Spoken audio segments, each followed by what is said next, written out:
Now, my team is hard at work at a top-to-bottom review of every state lease, deed, contract, and asset. We are reducing our lease obligations, consolidating operations, and selling unneeded real estate. Over the past 3 weeks, we found places to slash unnecessary space. By June 30, we will eliminate 48,000 square feet of lease space, with more to come by the end of the calendar year. These reductions will save taxpayers at least $3 million a year, and as we find more excess space, those savings will grow. Let me just give you a concrete example. We're in the process of terminating our lease on an 11,000 square foot animal health lab in Jefferson City. You know how many employees were rattling around in that 11,000 square foot space? 10. The heating bill alone was close to $23,000 a year. After we consolidate that lab with our new and much more compact state health lab, we'll save Missouri taxpayers $157,000 a year. Here's another example. The Family Support Division now has offices in every county. That's 114 separate offices, some just a few miles from each other, doing exactly the same thing. We're going to consolidate these offices to save space and taxpayer dollars. And whenever possible, these important family support services will be available online. State travel is another area where we can get real savings. Last year, state employees drove a total of 183 million miles.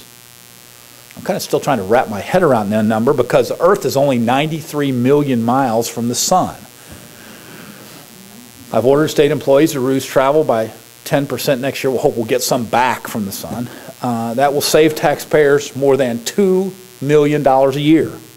We've reduced the state mileage reimbursement, which used to be at 48 cents down a nickel, saving 5 cents a mile. That will save taxpayers more than $1 million a year.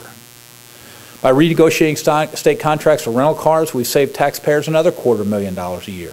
And by consolidating fleet operations in Jefferson City and selling state vehicles, we'll sell even more. Right-sizing state government will also require reducing the size of the payroll. In the coming weeks, we'll trim 1,000 more full-time positions from the state budget. I never make such decisions lightly, but they are necessary. We'll do everything we can to help get those folks back and land them on their feet, educated into careers of the future. With the help of the legislature, we're also going to eliminate 3 extra state holidays. We have more holidays than basically anybody and far more than the federal government, including, and this one's hard for me as a Democrat, Harry Truman's birthday. Every state holiday costs taxpayers more than $1 million. We're talking about real savings in tough times. People ask me, how's it cost $1 million? Well, we have a lot of facilities that require 24/7 shifts, whether it's a prison or a mental institution. And if you don't have to pay comp time, you take away those holidays, it saves us about $1.2 million per. So if we take those 3. So bills have already been filed to eliminate 2 of these holidays, and I intend to eliminate the 3rd. As a final note, as one fiscally conservative Democrat to another, I hope Harry would come down on the side of thrift. These immediate actions will help us close the budget gap. But we also must take a critical look at the structure and the scope of state government. My blueprint contains a number of proposals to do just that, and they're gaining traction. I propose merging the Department of Elementary and Secondary Education and the Department of Higher Education into one Department of Education. We're working with the departments and legislators to draft a bill to do that. Having folks that are against each other between the various little pockets of bureaucratic power there makes no sense. From birth to death, we should have one Department of Education delivering for the public in this state. I suggested that we consolidate the State Highway Patrol and the Water Patrol, and bipartisan leaders have stepped up to file that bill. Clearly, that Water Patrol is stressed in the summer where they don't have enough resources to meet the challenges that are out there at places like the Lake of the Ozarks and some of the other places. But in the winter, those resources can be placed in other areas. We think by making that merger without removing a single badge, but leaning up the leadership, that we will be able to provide better law enforcement for our state. I recommend modernizing pension and health care benefits for state employees, and those bills have bipartisan support as well. So I appreciate the legislative leadership, cooperation, and support already shown on these important initiatives. Over the last 10 years, the use of state tax credits has ballooned to $585 million a year. That's an 86% growth. Today, there are more than 60 different state tax credits and programs. These were passed with good intentions and were designed to create jobs, strengthen communities, and spark economic development. But in many cases, in many cases, tax credits are producing a positive return, but some just aren't meeting the standard. When it comes to economic development, it is the state's responsibility to determine which state incentives are delivering for our taxpayers and which ones aren't. Those that don't perform have got to go, because every dollar we spend on a tax credit is a dollar that we can't spend on another priority. That is, in a state like Missouri, it's a zero-sum game. Every dollar we spend on a tax credit is something we cannot spend on another priority: healthcare, job training, education, law enforcement. We've put forward a comprehensive plan that puts an annual cap on all tax credit programs and lays out clear, consistent rules. In addition, and this is critical, our plan will give the Department of Economic Development more discretion.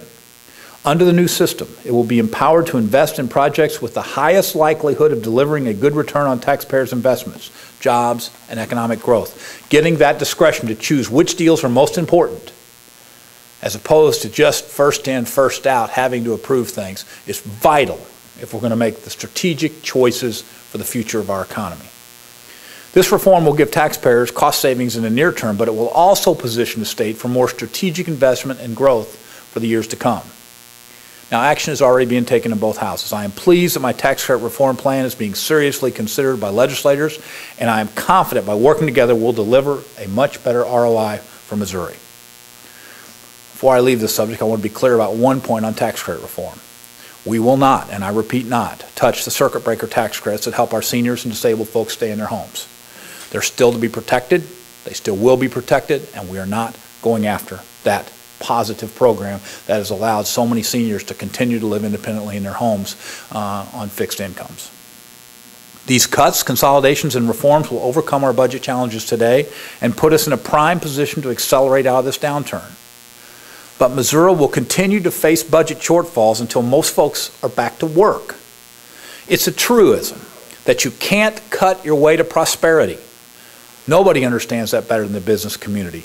Jobs drive recovery, especially in an economy where consumer spending accounts for more than 70% of GDP. That's why creating jobs has been my top priority since the day I took office. We've got to lay a granite foundation for long-term economic growth, and that means passing my 2010 jobs package. Last year, our bipartisan jobs plan helped Missouri businesses create new jobs and grow. And our small business loan program is helping more Missouri entrepreneurs realize their dreams. This year, I put forth a three-part jobs plan that will build economic momentum and position Missouri to be a leader in the high-tech industries of tomorrow. I am confident that we will come out on the other side of this downturn with more efficient government and a more vibrant economy. We've made real progress on this jobs plan. Bills with bipartisan sponsors have been filed to advance Missouri First, my loyalty program to reward long-term Missouri businesses. There's also broad support for the Missouri Science and Innovation Reinvestment Act, the second piece of my jobs plan. This is a sharp new tool for the state's toolbox, one designed for the cutting-edge industries of tomorrow. I call on the legislature to keep those important bills moving forward to get to my desk before May 15. The third part of the jobs plan, Training for Tomorrow, is investing millions of dollars into training more students to be ready to work in industries that are hiring now. Every public community college in the state will be receiving money through this program.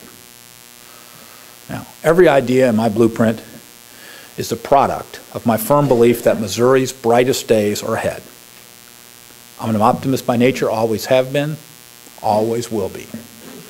The bipartisan efforts underway in the legislature and the cost cutting by my cabinet will resolve our immediate budget challenges. We will get that done. With leaders in the public and private sector, including the Columbia Chamber of Commerce, the Missouri Chamber of Commerce, Associated Industries of Missouri, we are creating a culture of entrepreneurial excellence and collaboration. I want Missouri to be internationally known as a hotbed of ideas and innovation, where startups can quickly take root and world-class companies can thrive. So that when you're looking for your first big job, or ready to start your own business, you invest your time and your talents here. You grow your business here. You take the risk and reap the rewards here.